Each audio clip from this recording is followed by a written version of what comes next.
The rule of threes is a comforting lie told to civilians. 3 minutes without air, 3 hours without shelter, 3 days without water, and 3 weeks without food. It sounds neat and mathematical, but surviving is not the exact same thing as functioning. When the grid drops and the supply chain stops running, your pantry will empty far faster than you think. You might physically survive 30 days on 0 calories, but by day 10 you will be a hollowed-out ghost of yourself, completely unable to defend your own front door or procure resources. Surviving a famine is a brutal, agonizing biological countdown. The moment you miss your first scheduled meal, the internal clock starts ticking. We are looking at a total grid-down scenario. No power, no municipal services, and no grocery stores restocking their shelves. Just you, your family, your house, and whatever finite calories you have locked inside those cupboards. In the preparedness community, we love to talk about force multipliers, rifles, and tactical gear. But when things go downrange, the ultimate battlefield is internal. Your body is a biological engine. When you cut the primary fuel source, it will ruthlessly begin to eat itself to keep the lights on in your brain. Let us establish the tactical baseline for this scenario. We are talking about total caloric deprivation. Absolutely zero food. But we assume you have adequate water. If you do not have a secure, purified water source, this entire 30-day timeline shrinks to less than a single week. The human body requires massive amounts of water just to process the toxic waste products of starvation.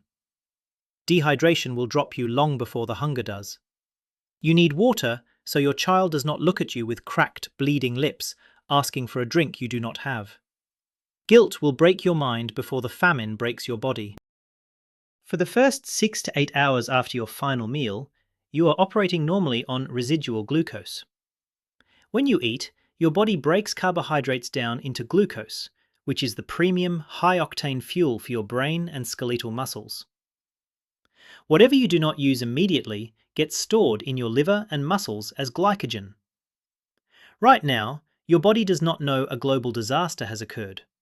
Your heart rate is normal, your situational awareness is sharp, and your energy is high. You are in the fed state.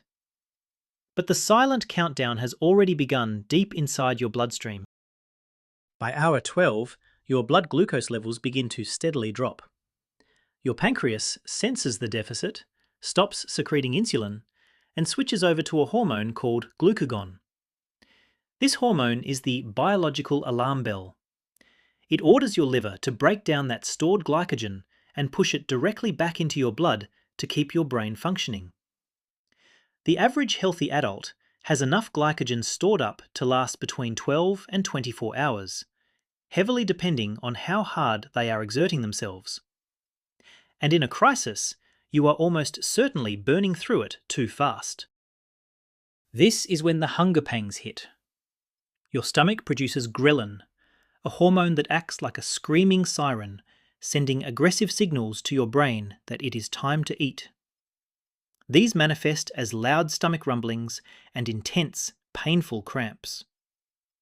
As your blood sugar fluctuates, mood swings, irritability, and mild headaches become the standard operating procedure. You enter that familiar hangry state.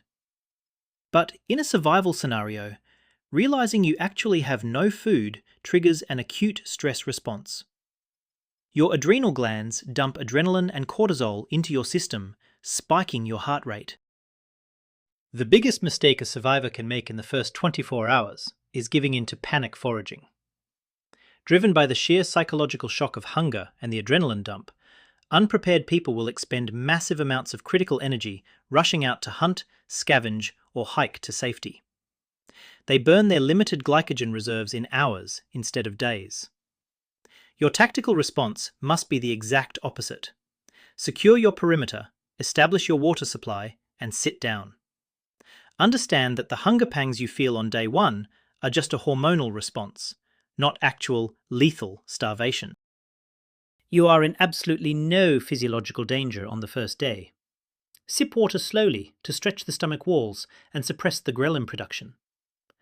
Conserve your energy like your life depends on it, because it does. If you happen to have a small emergency ration, do not eat it on day 1. Your mind is still sharp right now. Save that food for when your cognitive function begins to seriously dip in the coming days. You must treat every single calorie like a round of ammunition. You do not fire it blindly into the dark. You wait for the absolute right moment to use it. Looking at your family during that first night is the hardest psychological test. You will hear their stomachs growling. You will see the confusion and the fear in their eyes.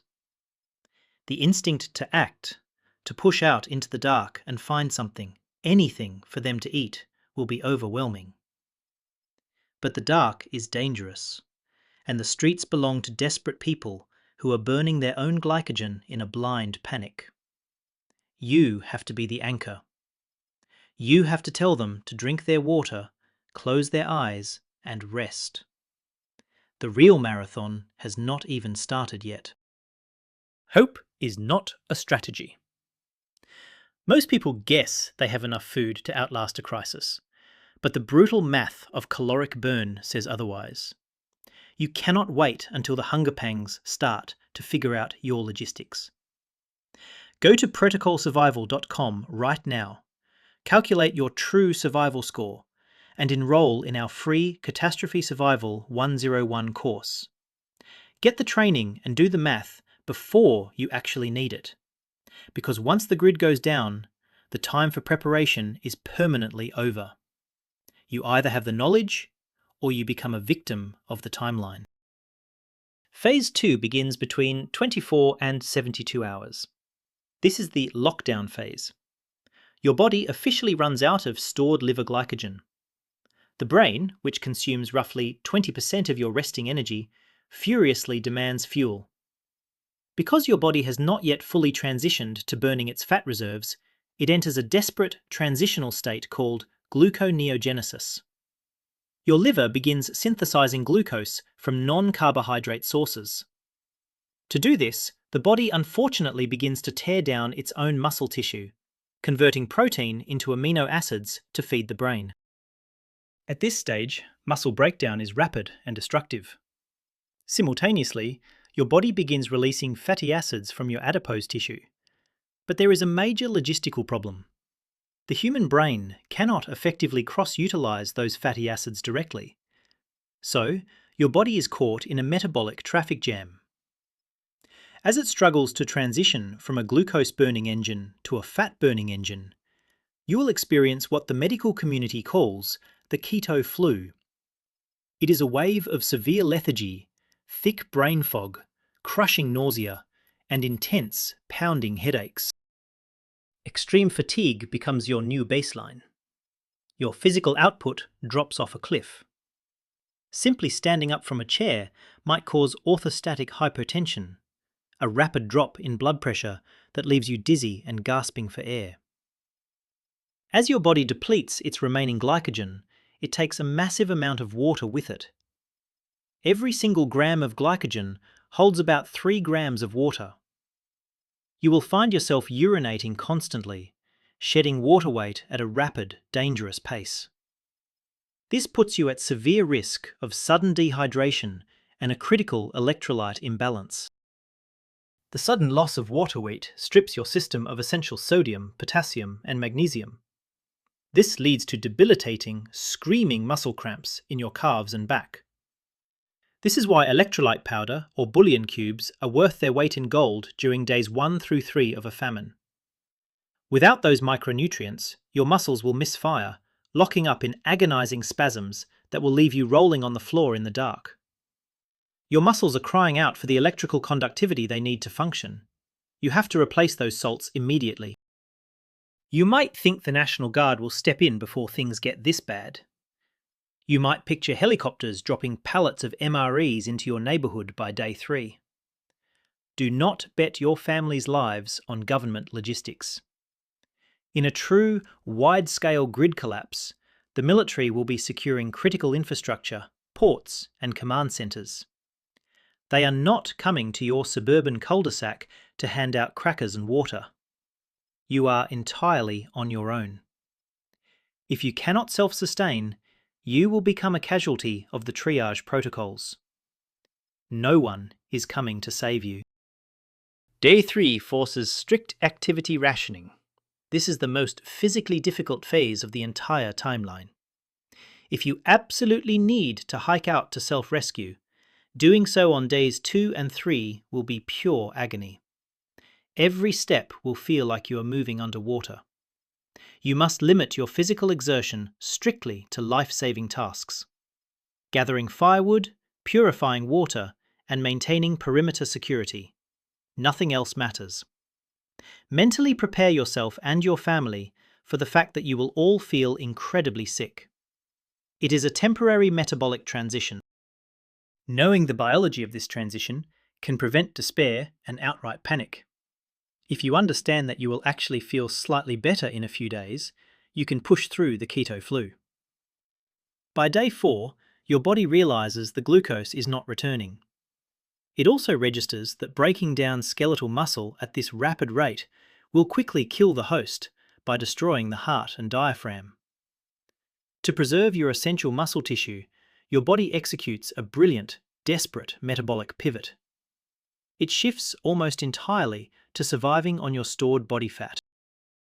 The liver takes fatty acids and converts them into ketone bodies. Unlike raw fatty acids, these ketones can easily cross the blood-brain barrier. Your brain transitions from using 100% glucose to using up to 70% ketones for its operational energy. Muscle breakdown slows down significantly to roughly 20 grams a day. This is the miracle of human evolution. You are now officially running on your own internal batteries. The intense, gnawing hunger pangs from the first 3 days largely disappear. The stomach physically shrinks. High levels of ketones in your blood actively suppress the production of ghrelin. You enter what survivors call the honeymoon phase. Many people report a sudden, jarring surge of mental clarity and a complete lifting of the brain fog. You will feel remarkably alert, your senses sharpened by the predatory instinct to survive. However, you will still be incredibly weak physically. As your body expels excess ketones, your breath, sweat, and urine will take on a distinct, sweet, metallic odour of acetone. It is the literal smell of your body burning its own fat. You must capitalize on this golden window. Days 4 through 7 represent the sweet spot of starvation survival. The agonizing hunger is gone and your mental clarity has returned. If you must plan a self-rescue, signal for help, build a more permanent shelter, or scout your neighborhood for threats, this is your best window of opportunity. Once this week ends, your physical degradation will become too severe to manage heavy labor. You use this ketone-fueled clarity to lock down your logistics and prepare for the long, dark haul ahead. Your survival timeline in this phase is heavily dictated by your physical adiposity. A person with 20% body fat has over 100,000 calories stored directly on their body. The limiting factor right now is not raw energy, but essential nutrients and vitamins. But your kidneys are working overtime. They are filtering massive amounts of ketones and urea from the mild muscle breakdown. Without copious amounts of clean water, those kidneys will simply clog and fail. Procuring purified water remains your ultimate, non-negotiable tactical priority. As you cross the 1-week mark, Phase 3 begins. Days 8 through 14 bring metabolic downregulation and extreme conservation. Your body initiates profound defensive measures to extend your life. This is true starvation mode. Your basal metabolic rate drops dramatically. Your thyroid reduces the production of the T3 hormone, slamming the brakes on cellular metabolism. The body actively restricts blood flow to your extremities, to keep your core organs warm. Your heart rate and blood pressure drop significantly to conserve mechanical energy. At this point, you are subsisting entirely on your fat reserves and a tiny recycled trickle of protein. But this conservation comes at a terrifying cost. Your immune system begins to shut down. The body simply refuses to expend the massive caloric energy required to mount an immune response. Your white blood cell counts drop. Severe lethargy sets in. Moving feels like walking through thick, freezing mud. Your muscles feel impossibly heavy. Resting becomes your default state. Sitting up to drink water requires a conscious, forceful effort of will. Because your metabolic rate has crashed, your body produces almost zero internal heat. You will feel deeply, aggressively cold, even in moderate ambient temperatures. Thermoregulation becomes a killer. A night that dips down to 50 degrees Fahrenheit can easily induce fatal hypothermia in a starving person. Your survival priority shifts entirely to fire maintenance, heavy insulation, and staying bone dry. You will find yourself huddling under every blanket in the house, shivering violently, trying to trap whatever tiny fraction of heat your core is still generating. The mental clarity of early ketosis gives way to severe emotional blunting. The brain conserves energy by actively suppressing strong emotions. You stop feeling fear. You stop feeling angry. A terrifying apathy takes over. A survivor may simply begin to stop caring whether they get rescued or not. Sleep disturbances compound the misery. Despite being exhausted to your marrow, sleeping deeply becomes impossible. Your body remains in a heightened state of low-level physiological stress, and the physical discomfort of your shrinking frame makes every position hurt. With a compromised immune system, wound care triage becomes a life or death issue. A minor scratch from a branch or a small blister on your heel can quickly turn into a systemic, fatal infection. Your body cannot fight off basic bacteria anymore. Strict hygiene, even in a chaotic survival setting, is absolutely mandatory. You cannot take physical risks that could result in a cut or an abrasion. Keep your skin clean, keep your boots dry, and treat every minor scrape like it is an open gunshot wound. Infection will sweep through your weakened body in hours. Psychological anchors are what keep you alive during week 2. The sheer apathy of this phase kills people who otherwise have the biological means to survive. You must actively force yourself to care about the next hour. Preppers should carry photos of their family or keep religious and philosophical tokens close by. You must establish a strict, non-negotiable daily routine. Checking your traps, tending the fire, or signalling at specific hours keeps your brain engaged. It fights off the fatal, creeping lethargy that tells you it would be easier to just close your eyes. You look at your child, and they are sleeping more than they are awake. Their cheeks are sunken, and they are wrapped in blankets, shivering even though the room is not freezing. This is why you prep. This is why you store the calories. You watch them fading, and the guilt is a physical weight on your chest. You need them to drink their water. You have to wake them up, hold the cup to their lips and force them to swallow. You do not let them give up, and you do not let yourself give up. You protect them from the apathy. Your situational awareness has shrunk to the 4 walls of your shelter.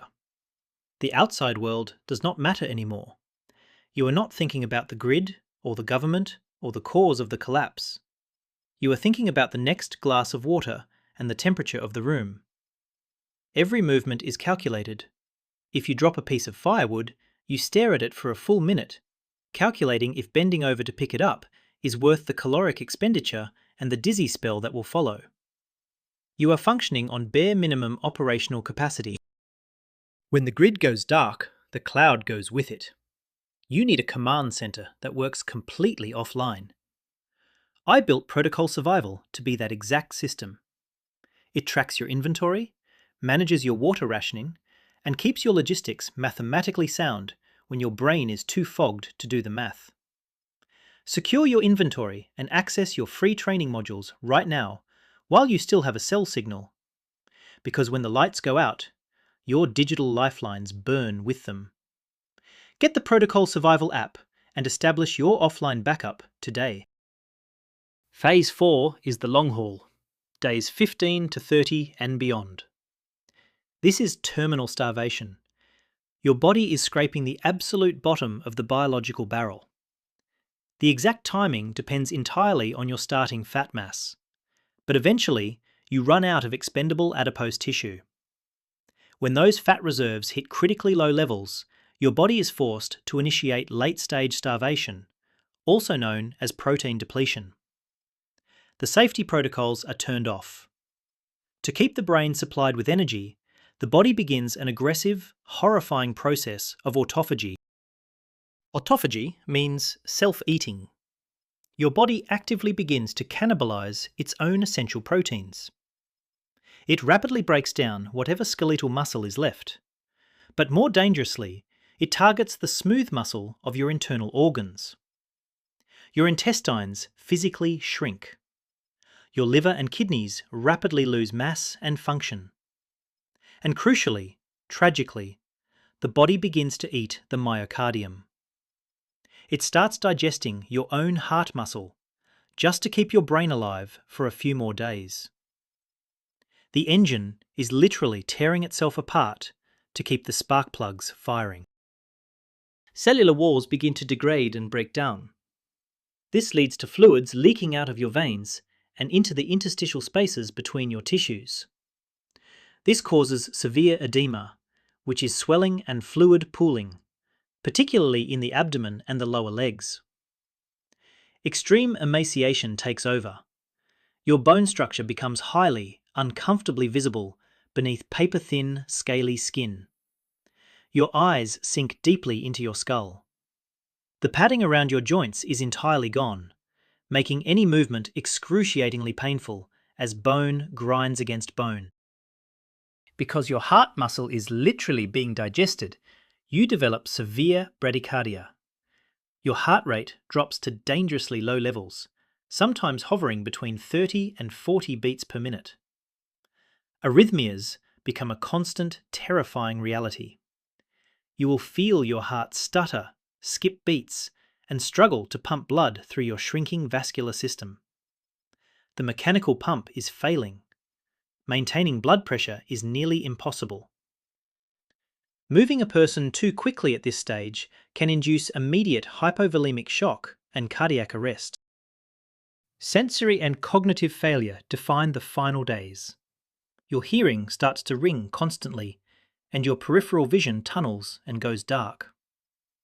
Hallucinations and delirium take hold, as the brain is finally starved of essential nutrients and your electrolyte balance is completely destroyed. You will hear voices that are not there. You will see shadows moving in the corners of the room. The lack of magnesium and potassium causes your neural pathways to short-circuit. The apathy is entirely replaced by a disconnected, dreamlike delirium. By day 20 to 30, you are completely bedridden. Your muscles have atrophied to the point where they can no longer support the physical weight of your skeleton. You cannot stand, you cannot walk to the door. You are entirely dependent on outside rescue. Self-extraction is physically impossible. Any remaining energy must be directed toward passive signaling. Keeping a smoky fire burning if you built one previously, or placing high-visibility reflective panels near your windows. You are trapped in a failing biological prison, waiting for an outside force. Panic is no longer physically possible. You do not have the adrenal capability to feel fear anymore. Mentally, survivors in this stage must rely on deep spiritual or psychological fortitude. You accept the reality of the timeline. You watch the dust motes floating in the shafts of light coming through the window, and you measure your life in shallow, rattling breaths. This is the absolute limit of human endurance. Your body has fought a miraculous, desperate war against the void. But the fuel tanks are finally dry. The machine is shutting down. But let us say the miracle happens. On day 30, you hear the heavy rumble of diesel engines outside, boots on the pavement. The National Guard finally makes it to your sector, or a relief convoy breaches the perimeter. They kick in the door, they find you bedridden, and they immediately try to feed you. This brings us to the most critical, yet brutally overlooked aspect of starvation survival. If you do not understand the mechanics of refeeding syndrome, the rescue itself will kill you. Finding food after a 30-day fast is a lethal hazard. During a 30-day famine, your body has completely depleted its intracellular stores of essential electrolytes, specifically phosphate, potassium, and magnesium. Furthermore, your pancreas has barely produced a drop of insulin for a month. If a starving survivor suddenly eats a high-carbohydrate meal, like a military MRE, a candy bar, or even a large bowl of rice, the body absorbs that glucose instantly. The pancreas, waking up to a massive spike in blood sugar, dumps a tidal wave of insulin directly into the bloodstream to handle the load. Insulin's primary job is to push glucose out of the blood and into the cells. But it does not act alone. It also aggressively pushes phosphate, potassium, and magnesium into the cells alongside that glucose. Because your blood levels of these electrolytes are already critically low from the starvation, this sudden cellular uptake violently sucks whatever tiny amount of electrolytes you have left straight out of your bloodstream. It creates a sudden, massive vacuum. Your blood becomes instantly devoid of the conductive elements it needs to function.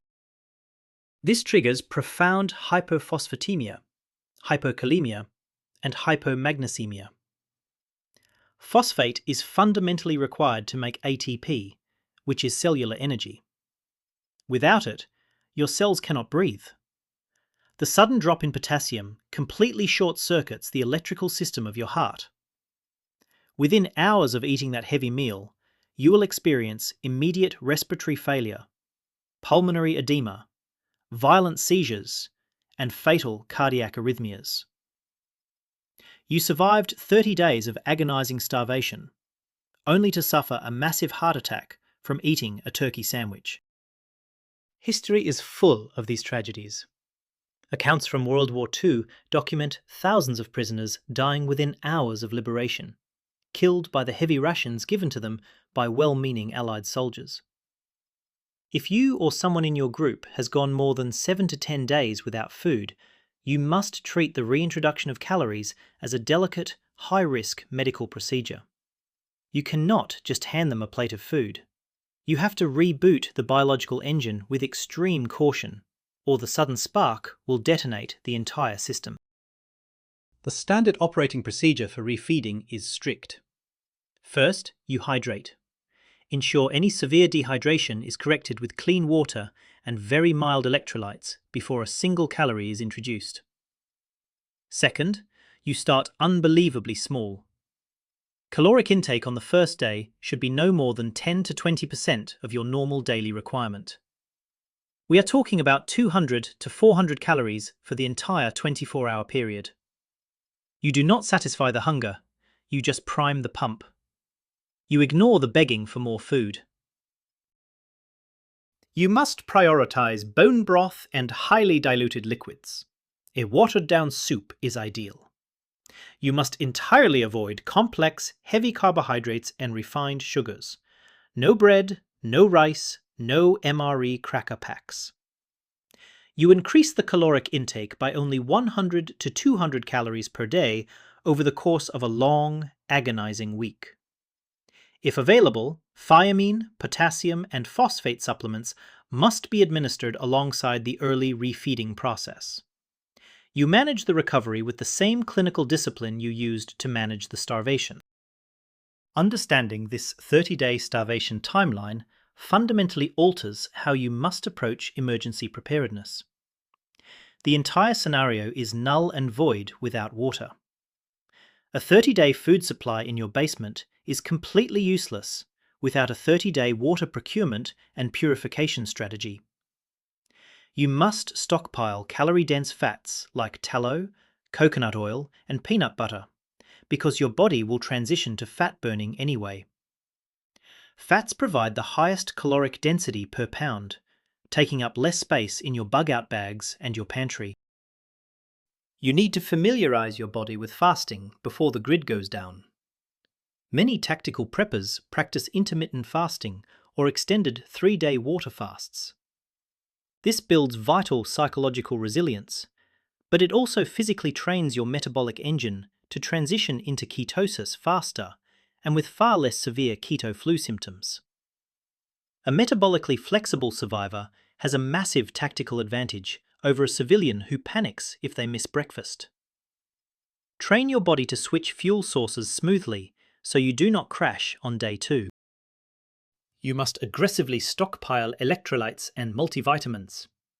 In a prolonged starvation scenario, it is almost always a lack of essential micronutrients that causes debilitating cramps, delirium, and heart failure long before the absolute depletion of caloric energy. Having robust, secure supplies of electrolyte powders, sodium chloride, potassium chloride, and multivitamins will significantly extend your human function during a fast. They are force multipliers that weigh almost nothing but keep your electrical system online. Finally, understand your own body composition as a survival resource. While peak physical fitness and lean muscle mass are highly prized in the tactical community, having an incredibly low body fat percentage drastically reduces your biological survival timeline in a pure famine scenario. Body fat is an internal battery pack. The optimal survival physique balances strong cardiovascular endurance, functional strength, and a reasonable, healthy reserve of adipose tissue. You need enough armor to survive the violence and enough fat to survive the silence. Surviving 30 days without food is a harrowing testament to the evolutionary resilience of the human organism. The physiological cascades, from the depletion of glycogen to the transition into ketosis, the brutal downregulation of metabolism, and eventually the terminal cannibalization of your own organs, are brilliant, terrifying mechanisms designed to keep your brain alive at all absolute costs. For the modern survivor, knowledge of this exact timeline is an essential, life-saving tool. It dictates your logistics, your rest, and your recovery. By preparing logically, storing the right supplies, and deeply understanding the biological machine you inhabit, you can navigate the unthinkable. You can manage the panic of day 1, utilize the clarity of day 5, and survive the freezing apathy of day 20. You prep so that when the darkness comes, you are the one who knows exactly how the clock ticks. The grid is not what keeps the lights on. It is what keeps the monsters out. And when those walls fall, the only light left will be the one you built yourself.